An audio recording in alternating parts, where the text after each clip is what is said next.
This is Gloom of Kilforth, and there are a lot of videos on YouTube about it, so this will not be a playthrough, this will just be a quick review on my thoughts on how I play the game solo.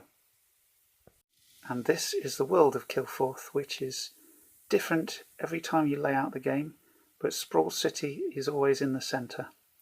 And I'm using a Heroes of Mistfall miniature because I don't particularly like the standees.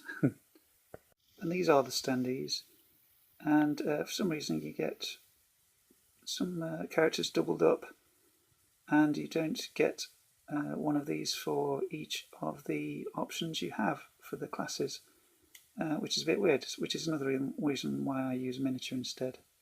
What you're trying to do in the game is defeat the Ancient, which is chosen at random, and before they manage to turn the entire land into gloom, you have to defeat them.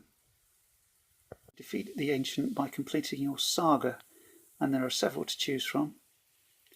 This one is called Take Fortress, and what you do is you go around having encounters and you come across cards which you take in your hand as rumours, and you can then, each card has a location, you can go to that location in order to turn the card into an asset which you can then use, like a sword or something, or armour, or an ally, or you can just keep them in your hand as a rumour and you could still access the key card, the keyword on the card.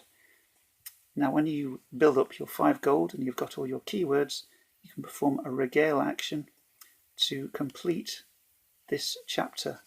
Then you go on to the next chapter, complete that, go on to the next chapter, complete that, and then you come to your finale, you go to the location specified and you try to defeat this card here. And when you do, you can take this as a totem, which will give you a bonus when you fight the Ancient. Now in a turn you have as many actions, as a rule, as you do health points. So when you start out you have 4, and you can use those action points to perform any of these particular actions. So my character here could use 1 action point to move to a different place, like here for example, because you can only move orthogonally. As we are on a mountain location, we choose a mountain encounter from the deck, and this one in particular is a quest. And the attributes that you have to take on these challenges are your fight value, your study value, your sneak value, and your influence value. And as you can see, the warrior class gets a +2 bonus to their fight value. If you encounter an enemy, you have to fight them straight away, and that doesn't count as using one of your actions. But in this case, I can choose to confront this card or deal with it. So I can use another action point, and I can either take it on with my influence or my knowledge, study rather. So I get to roll my attribute score in dice. So I would roll 3 dice for study or 3 dice for influence in this case. And successes are a 5 or a 6. So, okay, we have 1 success. That's not so good. But we can use another action point to have another go until we run out of action points. So we can just build up successes. So for instance, we've got 1. Now I can use my study skill again to do another roll, and this time I get 1 more success. So you can keep going until you run out of action points. So all I need now is roll the 3 dice and get 1 more success, and I do. So in this turn I've managed to use all of my action points in overcoming this card, so then I can keep this card. I can take it into my hand.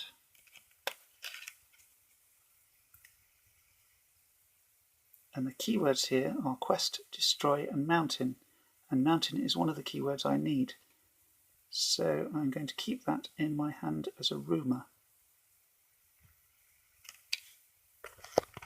Now when I defeat a card, I can go through the loot step, which means I gain gold equal to the gold value, of which there is none on this one. Or I can draw one random loot token, and then I go to the rumour step, where I place the defeated encounter card in my hand as a rumour, or I discard it and draw a card from the reward deck. In this case, with the little purple symbol there, that would be a spell. So one thing I don't tend to do in my games is go for the loot tokens, but I will. You get this bag with the game, and you rummage around in there, and you take a token. In this case it's a shovel.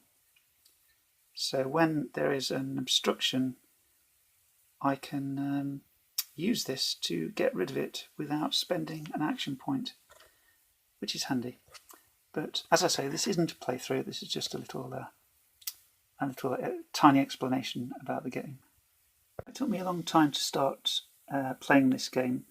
It sat on my shelf for quite a while because I was quite intimidated by the sheer amount of cards and the components. So heaven knows what I'd make it a Mage Knight or something like that. But once I finally set aside a day to work at it, I soon found it felt a lot like Runebound second edition rather, because you were travelling around this land, coming across encounters, trying to get stronger and stronger until you can finally take on the final baddie. And it says 45 minutes on the box, but it took me over 2 hours, and I was just wandering around the land, taking on encounters and really having a great time. So I found the adventure really absorbing. It felt like a really epic quest to me. I like a lot of the artwork. It's really nice. I didn't like the standees, especially the guy in the yellow jacket. I don't know what's going on there. He's not really dressed for battle, is he? But yeah, most of the art is really, all of it's really nicely done. It's just a question of taste, whether you like the high fantasy art or not. And I really like most of this. Some of these locations remind me a lot of the locations in Mistfall a little bit. So there are many really good playthroughs on YouTube. Colin at One Stop Co-op Shop does a really good one, which I really enjoyed. And it shows you exactly how the game works. And I just found it really enjoyable quest. And quite simple rules. And it's nice the way when you complete a chapter of your saga, you can level up in a way by taking one of these skill cards, which gives you really good bonuses when you're dealing with enemies and things like that. And you have different ones depending on the kind of character you are. So a warrior has the martial skills to work through. And eventually you can become really powerful and able to seriously take on the ancient when they come around.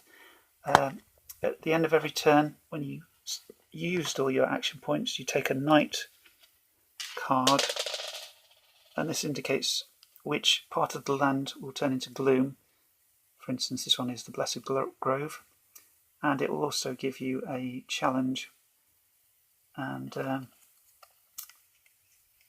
sometimes the knight cards will spawn plots, and so the more plots that are left in the land that haven't been overcome by you, when the end game comes, these plots will be added to the abilities of the ancient and make them even stronger.